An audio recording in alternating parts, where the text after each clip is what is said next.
Hello everyone, स्वागत है आपका अपने YouTube channel AC study classes में। आज के इस वीडियो में हम रीतिकाल से संबंधित महत्वपूर्ण प्रश्नों को इस वीडियो में कवर करेंगे। तो चलिए, पहला प्रश्न पूछा गया है इसमें कि किस आचार्य को रीति संप्रदाय का संस्थापक या प्रवर्तक माना जाता है। तो ये किसको माना जाता है? भरत मुनि, वामन, आचार्य भामे या आचार्य मम्मट। तो आचार्य वामन को रीति संप्रदाय का संस्थापक या प्रवर्तक माना जाता है, यानी हमारा बी ऑप्शन सही हो जाएगा। अगला प्रश्न पूछा गया है कि प्रेम सागर की रचनाकार कौन है। बहुत ही प्रसिद्ध रचना है ये, कई बार एग्जाम में पूछी गई है। प्रेम सागर की रचनाकार कौन है? तो ये कौन है? लल्लूलाल, यानी हमारा बी ऑप्शन सही हो जाएगा। अगला प्रश्न है कि निम्नलिखित कथनों में से कौन सा रीतिकाल से संबंधित है, बताना है। तो इसमें भगवत धर्म की प्रचार तथा प्रसार के परिणाम स्वरूप भक्ति आंदोलन का सूत्रपात हुआ था।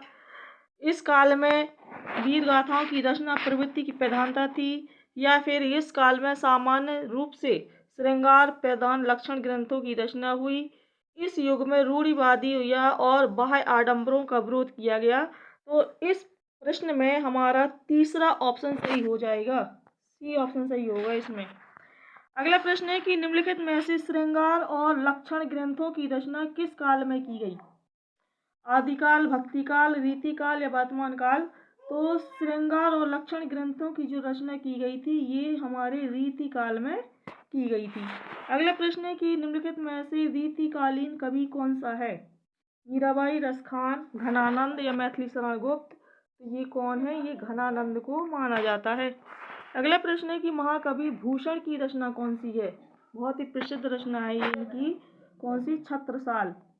ये किसकी रचना है? ये भूषण की रचना है। अगला प्रश्न है निम्नलिखित कवियों में से रीतिकाल का कवि कौन नहीं है, बताना है इसमें कौन रीतिकाल का कवि नहीं है। मतीराम, भूषण, घनानंद, भारतेंदु हरिश्चंद्र। तो जो भारतेंदु हरिश्चंद्र है ये रीतिकाल का कवि नहीं है। ये तीनों मतीराम, भूषण और घनानंद ये रीतिकाल के कवि हैं, जबकि जो भारतेंदु हरिश्चंद्र है ये भारतेंदु युग के कवि हैं। अगला प्रश्न है कि इनमें से हिंदी का प्राचीनतम महाकाव्य कौन सा है?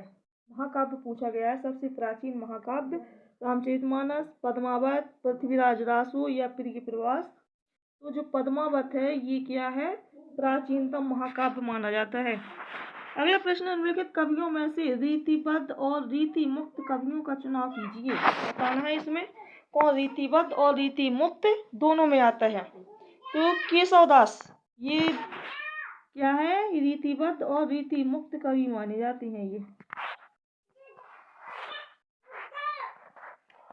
अगला प्रश्न है कि रीतिकाल का कवि निम्न में से कौन है इसमें? बिहारी, मधुदास, जयशंकर प्रसाद, रामराज सिंह दिनकर। तो जो बिहारी है ये रीतिकाल का कवि माना जाता है। अगला प्रश्न है कि कवित्र रत्नाकर किसकी रचना है? तो ये किसकी है? सेनापति, मैथिली शरण गुप्त, पद्माकर, जयशंकर प्रसाद। तो कवित्र रत्नाकर ये सेनापति की रचना है। अगला प्रश्न पूछा गया है कि निम्नलिखित में से कौन सी कृति या ग्रंथ रीतिकाल में लिखी गई? साकेत, विनय पत्रिका, बिहारी सतसई या पृथ्वीराज रासो। तो जो बिहारी सतसई है ये रीतिकाल में लिखी गई थी, ये रीतिकाल की प्रसिद्ध रचना मानी जाती है बिहारी सतसई। अगला प्रश्न है कि निम्नांकित में से कवि भूषण का कौन सा ग्रंथ है? शिवाबावनी, दोहावली, दान लीला, उदो शतक। तो जो शिवाबावनी है ये भूषण का प्रसिद्ध ग्रंथ माना जाता है। अगला प्रश्न है कि निम्नलिखित में से कौन सा कथा रीतिकाल से संबंधित है? इस काल में वात्सल्य रस की प्रधानता है, गलत है। इस युग में रहस्यवाद का परिपाक हुआ, ये भी गलत है। इस युग में रूढ़िवादी और बाह्य आडंबरों का विरोध किया गया, ये भी गलत है। हमारा डी ऑप्शन सही है इसमें। इस काल में मूलतः श्रृंगार और लक्षण ग्रंथों की रचना की गई, तो हमारा इसमें डी ऑप्शन सही हो जाएगा। अगला प्रश्न है रीतिकाल स्वच्छंद काव्यधारा के कवि कौन से माने जाते हैं? केशवदास, भूषण, बिहारी या बोधा। तो स्वच्छंद काव्यधारा के कवि बोधा माने जाते हैं। अगला प्रश्न है निम्नलिखित में से कौन सा कथा रीतिकाल से संबंधित है? बताना है इसमें। तो इसका सी ऑप्शन सही है इसमें कि इस काल में सामान्य रूप से श्रृंगार प्रधान लक्षण ग्रंथों की रचना हुई है। अगला प्रश्न है कि निम्नलिखित में से श्रृंगार और लक्षण ग्रंथों की रचना किस काल में की गई? आदिकाल, भक्तिकाल, रीतिकाल या वर्तमान काल? तो श्रृंगार और लक्षण ग्रंथों की रचना की गई थी रीतिकाल में। किस में की गई? सी ऑप्शन सही हो जाएगा। अगला प्रश्न है जायसी का पद्मावत किस भाषा में लिखा गया? मलिक मोहम्मद जायसी का जो पद्मावत है ये किस ब्रजभाषा, अवधी, खड़ी बोली या फारसी? ये अवधी भाषा में लिखा गया था।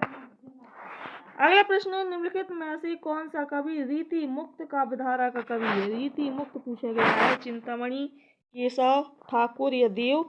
तो रीति मुक्त काव्यधारा का कवि कौन है? ठाकुर, यानी हमारा सी ऑप्शन सही होगा।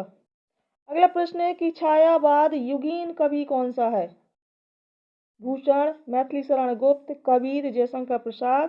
तो छायावादी युग कवि कौन से हैं? जयशंकर प्रसाद, बहुत प्रसिद्ध कवि हैं ये। अगला है कि रीतिकालीन कवि कौन सा है इसमें? केशवदास, जयशंकर प्रसाद, तुलसीदास, जगन्नाथ दास रत्नाकर? तो रीतिकालीन कवि कौन से हैं? केशवदास, हमारा ए ऑप्शन सही हो जाएगा। अगला प्रश्न है रीतिकाल की कृति है रचना कौन सी मानी जाती है इसमें? रसमंजरी, प्रेम सागर, आर्य सप्तशती या बिहारी सतसई? तो जो बिहारी सतसई है ये किसकी है? बिहारी की रचना है, जो किसके रीतिकाल के कवि हैं। अगला है सतसई किसकी रचना है? तो अभी हमने बताया था जो सतसई है ये किसकी है? बिहारी की। अगला प्रश्न है कि जायसी की रचना कौन सी है? मलिक मोहम्मद जायसी की।